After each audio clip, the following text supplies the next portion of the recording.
అధ్యక్షులు శ్రీ శేత్రుచర్ల పరీక్షిత్ రాజు గారికి, అలాగే ఈరోజు మన ప్రోగ్రాం కి ముఖ్య అతిథిగా విచ్చేసినటువంటి అరకు పార్లమెంటు సభ్యులు అయినటువంటి గుమ్మ తనుజారాణి గారికి, అలాగే మాకెప్పుడూ కూడా కుటుంబ పరంగా రాజకీయ పరంగా అన్ని రకాలుగా మా ఇద్దరికి అండగా ఉంటూ వెన్నుదన్నుగా ఉంటూ మమ్మల్ని సపోర్ట్ చేస్తున్నటువంటి మా అన్న బాచి గారికి, అలాగే వేదిక మీద ఉన్నటువంటి ఎంపీపీలకు, జడ్పీటీసీలకు, 5 మండలాల కన్వీనర్లకు, అలాగే జిల్లా అనుబంధ విభాగాల అధ్యక్షులకు, ఉపాధ్యక్షులకు,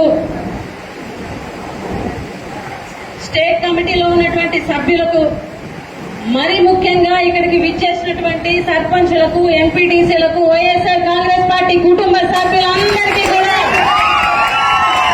చేతులు జోడించి నమస్కారాలు తెలియజేస్తున్నాం. వైఎస్ఆర్ కాంగ్రెస్ పార్టీ అధ్యక్షులు వైఎస్ జగన్మోహన్ రెడ్డి గారి ఆదేశాల ప్రకారం మన రాష్ట్రంలో ఈరోజు చంద్రబాబు నాయుడు గారి మేనిఫెస్టోని గుర్తుకు తెస్తున్నటువంటి కార్యక్రమాన్ని, బాబు షూరిటీ మోసం గ్యారంటీ అనేటువంటి కార్యక్రమంలో భాగంగా మనము మొన్న జిల్లా విస్తృత స్థాయి సమావేశాన్ని ఏర్పాటు చేసుకోవడం జరిగింది. ఆ కార్యక్రమంలో భాగంగానే ఈరోజు నియోజకవర్గ స్థాయి విస్తృత స్థాయి సమావేశాన్ని మనం ఇక్కడ ఏర్పాటు చేసుకోవడం జరిగింది. ఈ కార్యక్రమం ముఖ్య ఉద్దేశం మీ అందరికీ కూడా తెలుసు. ఎన్నికల ముందు ఈ కూటమి నాయకులు ఆచరణ సాధ్యం కానటువంటి హామీలు ఇచ్చి, ఎన్నో హామీలను ప్రజలకు చెప్పి, మాయ మాటలు చెప్పి, జగన్ గారి కన్నా 4 ఇంతలు ఎక్కువ ఇస్తాము అని చెప్పేసి నమ్మబలికి, నమ్మే విధంగా బాండ్లు ఇచ్చి, పూర్తి స్థాయిలో ప్రజల్ని నమ్మించి గెలిచి ఈరోజు అధికారంలోకి వచ్చిన తర్వాత సంవత్సరం అయినా కూడా ఆ హామీలను నెరవేర్చకుండా మేనిఫెస్టోని చెత్తబుట్టలో పాడేసినటువంటి ఈ కూటమి పెద్దలకు కళ్ళు తెరిచే విధంగా వాడి మేనిఫెస్టోని వాళ్ళకే గుర్తు చేసేటువంటి కార్యక్రమమే ఈ బాబు షూరిటీ మోసం గ్యారంటీ కార్యక్రమం అని చెప్పి సందర్భంగా తెలియజేస్తున్నాం. గతంలో జగన్మోహన్ రెడ్డి గారు 2019 ఎలక్షన్ కి ముందు ఒక మేనిఫెస్టో ఇవ్వడం జరిగింది. 2019లో ఆయన అధికారంలోకి వచ్చి ముఖ్యమంత్రి అయిన తర్వాత ఆ మేనిఫెస్టోని ఒక భగవద్గీతగా, ఒక బైబిల్ గా, ఒక ఖురాన్ గా భావించి ప్రతి ఆఫీస్ లో పెట్టి 99% హామీలు నెరవేర్చిన ఏకైక ముఖ్యమంత్రి ఎవరైనా ఈ దేశంలో ఉన్నారంటే వైఎస్ జగన్మోహన్ రెడ్డి గారు.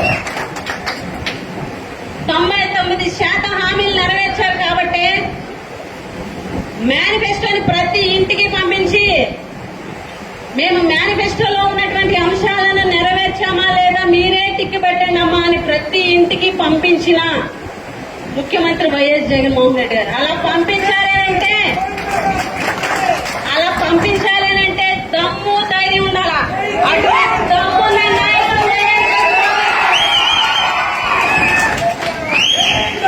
ఈ రోజు తెలుగుదేశం నాయకులు గడప గడపకి అని చెప్పి వెళ్తున్నారు. గడప గడపకి అంటే సీరియస్ గా మనసులాగా ప్రతి గడపకి గడప కాదు.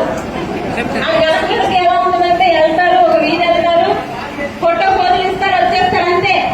ఎందుకు చెప్పండి? మన గడప గడప వెళ్ళాం కదా, ప్రతి ఇంటికి వెళ్ళాం కదా, తెలుగుదేశం పార్టీ వాళ్ళ ఇంటికి కూడా వెళ్ళాం కదా. కానీ ఈరోజు వాళ్ళు ఎందుకు వెళ్ళలేకపోతున్నారు? ఎందుకంటే ప్రతి గడప గడపకి తిరిగే దమ్ము ధైర్యం జగన్ మనకి ఇచ్చారు కాబట్టి ప్రతి ఇంటికి వెళ్ళాం. ఆ దమ్ము ధైర్యం తెలుగుదేశం ఉందా? లేదు కాబట్టి ఫోటో ఫోటోలు ఇచ్చి ఈరోజు వచ్చేస్తున్నారు. నిజంగా ఆ దమ్ము ధైర్యం అంటే మాత్రమండి. మీరు ఇచ్చిన మేనిఫెస్టో పట్టుకోనండి, మీరు చూపించిన బాండ్లు పట్టుకోనండి, ప్రతి ఇంటికి వెళ్దాము. ప్రజలు ఎటువంటి సత్కారం మీకు చేస్తారో కళ్ళారా చూద్దామని చెప్పి టీడీపీ నాయకుడికి సవాల్ ఇస్తున్నానని చెప్పి చంద్రబాబు నాయుడు గారు